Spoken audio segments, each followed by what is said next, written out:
Hello दोस्तों, welcome to my channel history classes for civil services. प्राचीन भारतीय इतिहास का ये नया वीडियो सीरीज है। इसे हम चैप्टर वाइज टॉपिक वाइज इसको डील करेंगे। तो आज का पहला चैप्टर जो हमारा होने वाला है वो है मानव की उत्पत्ति। मानव की उत्पत्ति एवं विकास। यहाँ से बहुत ज़्यादा क्वेश्चंस तो नहीं आते हैं, पर एक सही शुरुआत के तौर पे हम इस टॉपिक से शुरू करते हैं। ठीक है, मानव की उत्पत्ति एवं विकास। हमें डार्विनिज्म की थ्योरी के बारे में पता है। डार्विन ने जो थ्योरी दी थी, वहाँ से इस टॉपिक को शुरू करते हैं। जैसे इसने दो थ्योरी दिया था, struggle for existence, struggle for existence और survival of the fittest, survival of the fittest. ये जो अब तक का सबसे नवीनतम जो दो अवधारणाएं हैं, इसको ध्यान में रख के इस थ्योरी को डेवलप किया गया है। मानव का जो विकास क्रम है वो शुरू में सोचा जाता था कि वानर से मानव का विकास हुआ है, लेकिन कालांतर में जो रिसर्च हुए उसमें मानव के विकास का जो ओरिजिन है उसे हमने प्राइमेट को माना। किसे?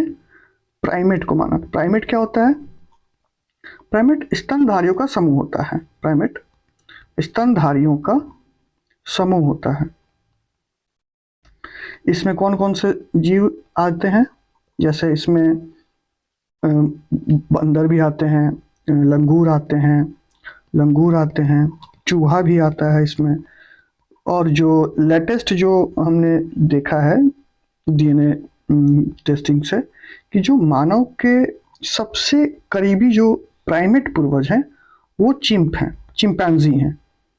तो वो जो बंदर वाला या वानर वाला जो अवधारणा था वो अब पुराना हो गया। जो नई अवधारणा है वो ये है कि मानव का विकास चिंपैंजी से हुआ है, और ये मानव का सबसे नवीनतम और निकटतम करीबी प्राइमेट है। ठीक है, अब एक टाइम फ्रेम देखते हैं। समय, ऐतिहासिक दृष्टिकोण से या फिर भूगर्भिक दृष्टिकोण से भी समय को हम निम्न तरीके से बांटते हैं। जो सबसे बड़ा टाइम फ्रेम होता है उससे हम लोग कहते हैं महाकल्प। महाकल्प, महाकल्प यानी एरा। तो 5 महाकल्प हैं। ये आगे युग में इनका जो छोटा यूनिट है वो है युग, जिसे हम बोलते हैं इपॉक। इपॉक कितने हैं? 4। इसके आगे आते हैं शक या फिर कल्प, इसे हम कहते हैं पीरियड। ठीक है, पीरियड। तो मानव की जो उत्पत्ति है वो महाकल्प में से एक कल्प है सेनोजोइक एरा। सेनोजोइक एरा के तृतीयक युग में प्लायोसीन कल्प यानी पीरियड, प्लायोसीन कल्प में मानव की उत्पत्ति होती है। और ये जो टाइम फ्रेम है ये लगभग 1,20,00,000 वर्ष पूर्व, आज से 1,20,00,000 वर्ष पूर्व मानव की उत्पत्ति मानी जाती है। तो मानव की उत्पत्ति किस युग में, किस काल में मानी गई है? तो सेनोजोइक एरा के तृतीयक युग के प्लायोसीन कल्प में आज से लगभग 1,20,00,000 वर्ष पूर्व मानव की उत्पत्ति मानी गई है। तो मानव की उत्पत्ति के संबंध में जो अवधारणा है वो ये है कि जो चिंपैंजी है वो मानव के सबसे निकटतम, सबसे करीबी प्राइमेट स्तनपायी है। ठीक है, अब हम देखते हैं जो आदि मानव है, जो उसका उद्भव हो गया, उसका विकास क्रम कैसे रहा। ठीक है, मानव का विकास हमने प्राइमेट से देख लिया। प्राइमेट क्या होता है? प्राइमेट स्तनपायियों का समूह होता है। ठीक है, तो जो सबसे प्राचीनतम, जो प्रथम हमें मानव का जो उत्पत्ति हम देखते हैं, मानव के आकार में चिंपैंजी का आना, वो पहला मानव जो हुआ उसे हमने कहा रामापिथेकस। ये सेमी इरेक्टर थे। सेमी इरेक्टर मतलब ऐसे पैर तो थे इनके, लेकिन ये अभी भी थोड़े झुक के चलते थे, दोनों हाथों से झुक के चल रहे थे। ये ना बहुत ज़्यादा नीचे की तरफ थे, ना ही सीधा खड़े थे, सेमी इरेक्टर थे, ठीक है। और इनका जो इंडिया में हिमालय क्षेत्र है उसका शिवालिक रेंज है, वहाँ से इसका हमें पुरातात्विक अवशेष मिलता है।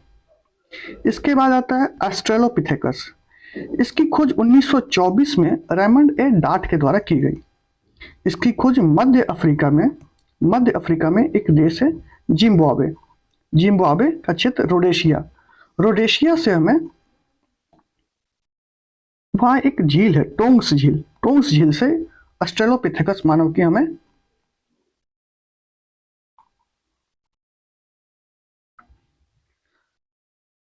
और ये जो प्राचीनतम मानव सम, जो ओल्डेस्ट ह्यूमनॉइड है, ये ह्यूमनिड है, जो जिसका मानव से क्या बोलते हैं, मानव से उसकी करीबी, जो जितना करीबी हो सकता है जो प्रजाति, वो मानव के, आज के मानव के सबसे करीबी प्रजाति में से ये है, ठीक है।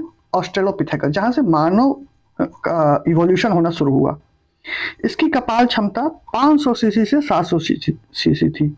कपाल क्षमता यानी क्रेनियम कैपेसिटी, क्रेनियम कैपेसिटी, ठीक है, 500 सीसी से 700 सीसी। ये थोड़ा बहुत 100% नहीं, फिर भी थोड़ा बहुत तो इंडिकेट करता है कि कौन सा प्रजाति कितना बुद्धि रखता है, उसका आईक्यू कितना होने वाला है, ठीक है। तो इसकी कपाल क्षमता कितनी थी, 500 सीसी से 700 सीसी। तो पहला हमने देखा रामापिथेकस, दूसरा हमने देखा ऑस्ट्रेलोपिथेकस। इसके बाद आता है होमो हैबिलस। होमो हैबिलस पहले ऐसे ह्यूमनॉइड थे जिन्होंने खुले हाथ का प्रयोग किया। अभी ये जंगलों से, पहाड़ों से नीचे खुले मैदान की तरफ आने लगे और इनके पंजे खुलने लगे, हाथ, खुले हाथों का प्रयोग करने लगे और इन्हें पत्थरों से हथियार बनाना भी सीख लिया। तो इनके हथियार कैसे रहे होंगे, बड़े रहे होंगे, इसमें कोई शार्पनेस नहीं रही होगी, तो पत्थर चढ़ा के हथियार बनाना सीख लिया इन्होंने। होमो हैबिलस ये हो गए। इसके बाद आते हैं होमो इरेक्टर्स। अब इनकी रीढ़ की हड्डी थोड़ी सीधी होने लगी, ठीक है। होमो इरेक्टर्स की दो शाखा हमें पढ़ने को मिलता है, देखने को मिलता है। एक है जावा होमो इरेक्टर्स और दूसरा पीकिंग मानव। जावा होमो इरेक्टर्स इंडोनेशिया में सोलो नदी के किनारे एक गांव है टिनिल गांव, टिनिल गांव के पास सोलो नदी में इसका हमें अवशेष मिला। ये नरभक्षी हुआ करते थे और इनकी कपाल क्षमता कितनी थी, 900 सीसी। इसके खोजकर्ता कौन थे, यू डुवाल। होमो इरेक्टर्स की एक शाखा जावा मानव की खोजकर्ता कौन थे, यू डुवाल। होमो इरेक्टर्स का ही एक दूसरी शाखा है जिसका नाम है पिकिंग मानव। पिकिंग जो शब्द है वो बीजिंग से लिया गया है, बीजिंग से चाइना के बीजिंग में इसकी खोज की गई, किसके द्वारा, डब्ल्यूसी पेई के द्वारा। पिकिंग मानव का दूसरा नाम है सिनेंथ्रोपस। यहां से इसके लगभग 40 अस्थि पंजर प्राप्त हुए और इसकी जो क्रेनियम कैपेसिटी थी वो थी 1000 सीसी। 1000 सीसी इसकी क्रेनियम कैपेसिटी थी। ये भी नरभक्षी थे। ध्यान देने वाली बात यह है कि पिकिंग मानव पहले मानव हुए जिन्होंने अग्नि का प्रयोग किया प्रथम बार। अग्नि का प्रयोग कैसे किया, अग्नि का प्रयोग दो तरीके से कर सकते हैं। एक तो अपने आप को खतरनाक जानवरों से सुरक्षित रखने के लिए, या फिर भोजन पकाने के लिए। तो इन्होंने भोजन पकाने के लिए इसका प्रयोग नहीं किया था, इसका उपयोग इन्होंने भोजन के अलावा इतर अन्य प्रयोगों के रूप में इसका प्रयोग किया था पिकिंग मानव ने। तो पिकिंग मानव पहले मानव हुए जिन्होंने अग्नि का प्रथम प्रयोग किया। इसके बाद आते हैं निएंडरथल मानव। निएंडरथल मानव, इनकी क्रेनियम कैपेसिटी थी 1450 सीसी। निएंडरथल एक जगह है जर्मनी में, जर्मनी से इसकी खोज हुई। इस मानव के अवशेष की खोजकर्ता कौन थे, सी फुलरोट इसके खोजकर्ता थे। और निएंडरथल मानव वो मानव थे जिन्होंने बोलने की क्षमता का विकास किया। अब ये आवास बनाने लगे, गुफा बनाने लगे और निएंडरथल मानव में महिला एवं पुरुष के मध्य स्पष्ट श्रम विभाजन दिखने लगा था। ये शव दफनाना, शवाधान का भी प्रयोग करने लगे और अग्नि का प्रयोग भोजन पकाने के रूप में निएंडरथल मानव के द्वारा किया गया था। ठीक है। इसके बाद और इवॉल्व होते हैं मानव, उनका विकास क्रम आगे बढ़ता है। फिर हम देखते हैं अगले स्टेप में ये मानव क्रो-मैग्नन मानव के रूप में जाने लगे।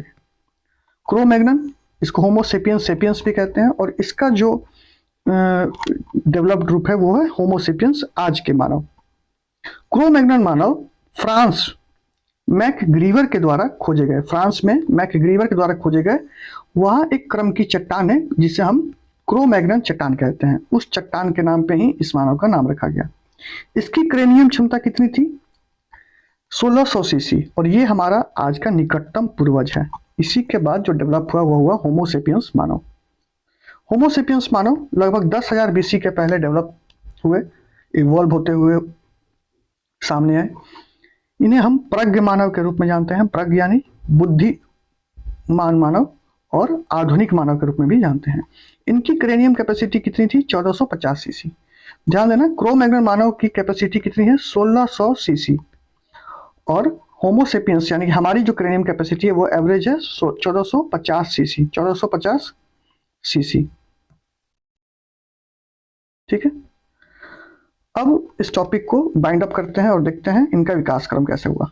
सबसे पहले हमने देखा रामापिथेकस, फिर ऑस्ट्रेलोपिथेकस, फिर होमो हैबिलस, होमो इरेक्टर।